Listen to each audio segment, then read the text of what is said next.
नेवले को जन्म दिया है, निकल जाओ यहां से।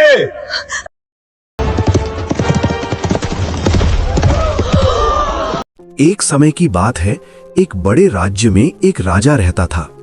उसकी 7 रानियां थीं। राज्य में धन दौलत सुख शांति सब कुछ था, लेकिन एक कमी थी, राजा की कोई संतान नहीं थी।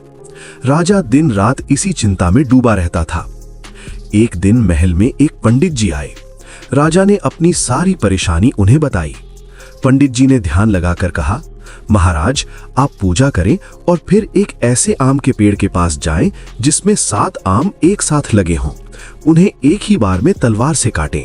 अगर 7 आम एक साथ गिरे तो उन्हें अपनी 7 रानियों में बांट दीजिए, आपको संतान अवश्य होगी। राजा ने वैसा ही किया। पूजा के बाद वो जंगल गए, तलवार से एक ही बार में 7 आम गिराए और उन्हें लेकर महल लौट आए। महल में आकर उन्होंने 7 रानियों में एक एक आम बांट दिया।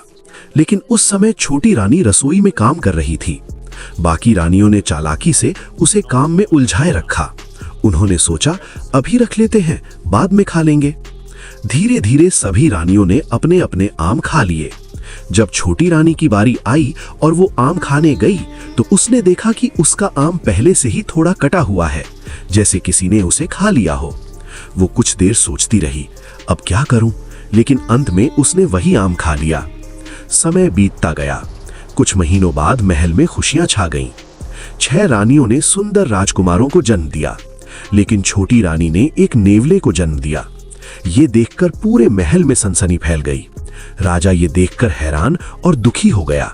ये सब देखकर बाकी की 6 रानियां छोटी रानी का मजाक उड़ाने लगी। वो हंसते हुए कहती, देखो इसका बेटा तो नेवला है। धीरे धीरे राजा भी छोटी रानी से दूर हो गया। वो उससे बात तक नहीं करता था। छोटी रानी का दिल टूट चुका था और वो हमेशा दुखी रहने लगी। दिन बीतते गए। बाकी रानियां अपने अपने राजकुमार बेटों को दिखाकर उसे चिढ़ाती, हमारे बेटे बड़े होकर राज करेंगे, तुम्हारा नेवला क्या करेगा? छोटी रानी चुपचाप सब सहती रहती। एक दिन नेवला अपनी मां को उदास बैठा देखता है। उसकी आंखों में आंसू होते हैं। ये देखकर नेवले को बहुत दुख होता है। वो सोचता है, मैं अपनी मां के लिए कुछ करूंगा, मैं कमाकर लाऊंगा।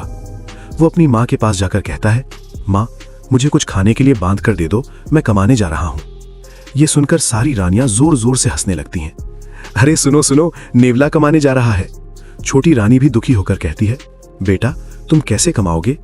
नेवला आत्मविश्वास से कहता है, मां आप चिंता मत करो, बस मुझे थोड़ा खाना दे दो। छोटी रानी उसे थोड़ा सा खाना बांध कर दे देती है और उदास मन से उसे विदा करती है और नेवला घर से निकल पड़ता है। रास्ते में वो धीरे धीरे आगे बढ़ता है। तभी उसे एक पेड़ पर अपने सभी भाई दिखाई देते हैं। वे ऊपर बैठकर आम खा रहे थे। तभी नेवला बोला, भैया मुझे भी आम दो ना। सभी भाई उसका मजाक उड़ाते हैं, देखो देखो नेवला कमाने जा रहा है, आम चाहिए, आ ले ले। नेवला जैसे ही पेड़ पर चढ़ता है वे लोग उसे नीचे गिरा देते हैं। नेवला दुखी होकर रोते हुए वहां से चला जाता है। चलते चलते वो एक छोटी सी कुटिया यानी झोपड़ी के पास पहुंचता है। वहां एक बूढ़ी दादी रहती थी। नेवला विनम्रता से कहता है, दादी कुछ काम मिलेगा? दादी उसे प्यार से देखती है और कहती है, ठीक है बेटा, मैं तुम्हें काम दूंगी, लेकिन मेरी एक छोटी सी पोती है, तुम्हें उसका ध्यान रखना होगा। नेवला तुरंत तैयार हो जाता है। अब नेवला उसी दादी के घर रहने लगा। वो रोज उनके घर का सारा काम करता, झाड़ू पोंछा, खाना बनाना और दादी की छोटी पोती का पूरा ख्याल रखता। वो पोती को बाहर घुमाने ले जाता, खिलाता पिलाता और रोज उसे स्कूल छोड़ने भी जाता। धीरे धीरे दादी और पोती उससे बहुत खुश रहने लगे।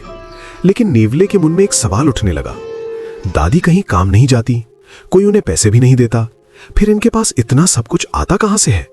उसकी जिज्ञासा बढ़ती गई। एक रात उसने तय किया, आज मैं सच पता करके रहूंगा। वो जागता रहा और सोने का नाटक करता रहा। आधी रात के समय दादी धीरे धीरे उठी और चुपचाप घर से बाहर निकलने लगी। नेवला भी चुपके से उनके पीछे पीछे चल पड़ा। दादी जंगल की ओर जा रही थी, लेकिन दादी को एहसास हो गया कि कोई उनका पीछा कर रहा है। वो तुरंत वापस मुड़ गई। नेवला कुछ समझ नहीं पाया। अगले दिन वो पूरे दिन यही सोचता रहा, दादी आखिर कर क्या रही थी। उस रात उसने फिर से कोशिश करने का फैसला किया। इस बार वो और भी सावधान था। वो सोने का नाटक करता रहा। पोती भी सो गई और दादी भी अपने कमरे में थी। रात के करीब 1 बजे दादी फिर उठी, धीरे धीरे घर से बाहर निकली और जंगल की तरफ बढ़ने लगी। इस बार नेवला बहुत ही चुपचाप उनके पीछे पीछे गया। जंगल के अंदर एक सुनसान जगह पर दादी एक पुराने अस्तबल यानी घोड़े के ठिकाने के पास पहुंची। अंदर एक अजीब सा चमकता हुआ घोड़ा खड़ा था। दादी अंदर गईं और उस घोड़े को लेकर घर वापस आईं। उन्होंने उसे आंगन में बांध दिया। फिर दादी कुछ मंत्र जैसे शब्द बोलने लगी और तभी घोड़ा अचानक सोना देने लगा। ये देखकर नेवला हैरान रह गया, और जब घोड़ा बोबर करता तो वो भी सोने में बदल जाता। नेवला ये सब देखकर पूरी तरह चकित रह गया। अब उसे समझ आ गया कि दादी के पास इतना धन कहां से आता है। अब नेवले को सारी सच्चाई पता चल चुकी थी। वो सोचने लगा, अगर मैं ये जादुई घोड़ा अपनी माँ के पास ले जाऊं तो माँ खुश हो जाएंगी, पिता भी मुझे अपना लेंगे और कोई हमारा मजाक नहीं उड़ाएगा। लेकिन समस्या थी, उसे मंत्र नहीं पता था, करता भी क्या। वो कई दिनों तक सोचता रहा। एक दिन वो दादी की छोटी पोती को घुमाने के बहाने बाहर ले गया। वो प्यार से उससे पूछने लगा, बताओ इस घोड़े का राज क्या है? कौन सा मंत्र जिसको बोलने पर वो सोना देगा?